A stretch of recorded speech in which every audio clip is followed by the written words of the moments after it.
So The Acolyte was so bad, many people were thinking maybe Lucasfilm will turn back the clock and actually give us some good, wholesome entertainment. Nope. John Rocca, a Hollywood insider with a really good track record, reports that Star Wars Skeleton Crew isn't woke enough for Lucasfilm.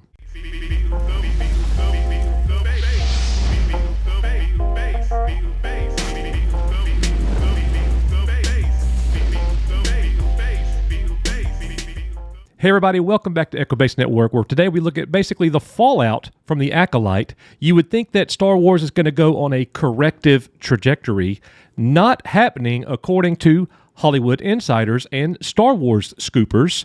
We've got Bespin Bulletin, we've got Making Star Wars, and we've got John Rocca, all people with very good track records with their scoops. And here's what they're saying. We've got the tweet here from Bespin Bulletin. It says, Skeleton Crew, according to the Rocca says, isn't being received very well at Lucasfilm. This echoes similar statements made by both myself and Making Star Wars.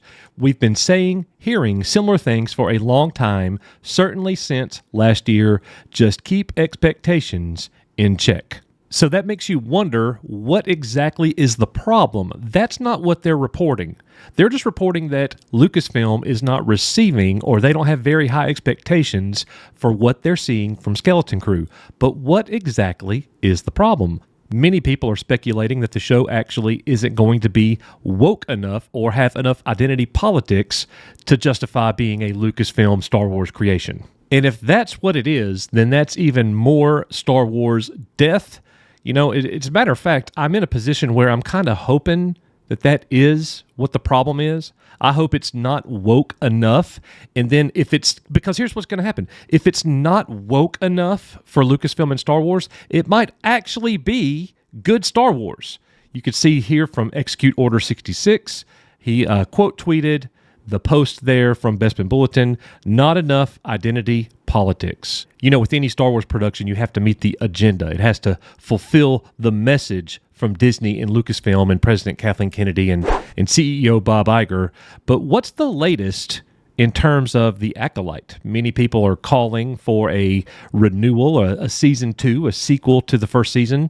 Our friends over at That Park Place, John Trent, reports that Lucasfilm has no current plans to develop a season 2 of Leslie Headland's The Acolyte. John Trent quotes his partner, the scooper WDW Pro, our friend, and he said, said source tells me that Leslie Headland does not, as of right now, have a contract for season 2 of The Acolyte. Said source tells me that following the finale of season 1 and the results that may have been coming in weeks ahead, this decision may have been coming in weeks ahead of the finale. There are no current plans to develop a season 2. Pro added, that could change. Kathleen Kennedy can always make that decision as long as she has a contract, which we believe she has a contract up until October of this year, and it may be continued past that. But that's when the current contract would end. But Kathleen Kennedy could go ahead and approve that, but as of right now, we are told there are no plans, no movements, there is nothing in development for a season 2 of The Acolyte. So what really does it match up right there? And the thing is that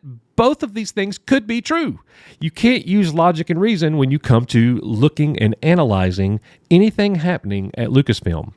The Acolyte comes out. It's horrible. It's being, it's not being review bombed. The show sucks. That's the problem. And all of the people go to Rotten Tomatoes and give their reviews. It's the worst Star Wars ever made by far, okay? So you got that, and one of the reasons, not at the top of the list by any means, is the agenda, is the wokeness of the show. It's true. I mean, it's there. But you got that aspect of it. The show's horrible. The rumor is that they're not going to renew season 2, but here comes Skeleton Crew, which could be a shining light if it doesn't have that wokeness. But that's not the report that we're getting. The speculation is that the show is going to be bad in terms of Lucasfilm because it doesn't have the type of agenda and wokeness behind it that The Acolyte had. And again, I got to stress this is all speculation. But it also makes you wonder, what else could it be about Skeleton Crew? Is it the story? Is it the acting? What is it about the show that they don't like if it's not the agenda? because the story for The Acolyte was horrible, but apparently it was so good it made Kathleen Kennedy cry. Figure that one out. So Inside the Magic picks up the scoop and runs with it, and they say, now Star Wars scooper Bespin Bulletin is claiming that the upcoming live-action series Star Wars Skeleton Crew is getting a harsh internal reception at the studio, and fans are claiming it must be somehow because the show, which no one has yet seen, is not focused enough on identity politics to satisfy woke executives. And here's the theory breakdown. Numerous social media commentators have chimed in to assert that the relative lack of press around Skeleton Crew must have to do with it not being woke enough. The theory goes as such. Number 1, The Acolyte was woke. Number 2, Lucasfilm liked it. Number 3, Lucasfilm reportedly does not like Skeleton Crew. And number 4, therefore, Skeleton Crew must not be woke enough and is being somehow punished by the studio for that. Seems really overly simplistic, but it could be true. No matter how you slice it, Star Wars is in terrible shape. The product that they're delivering, you go compare it to anything else, and there is no comparison. Like, it's the worst thing you can watch. And I've said it a million times. The Disney Plus streaming service is the worst of all major streaming platforms by miles. By miles. Do you think Skeleton Crew has a chance to be a good show? Do you think The Acolyte will get renewed for a second season? Let me know in the comments. We are You Are Echo Base Network. May the Force be with you. See you on the next one.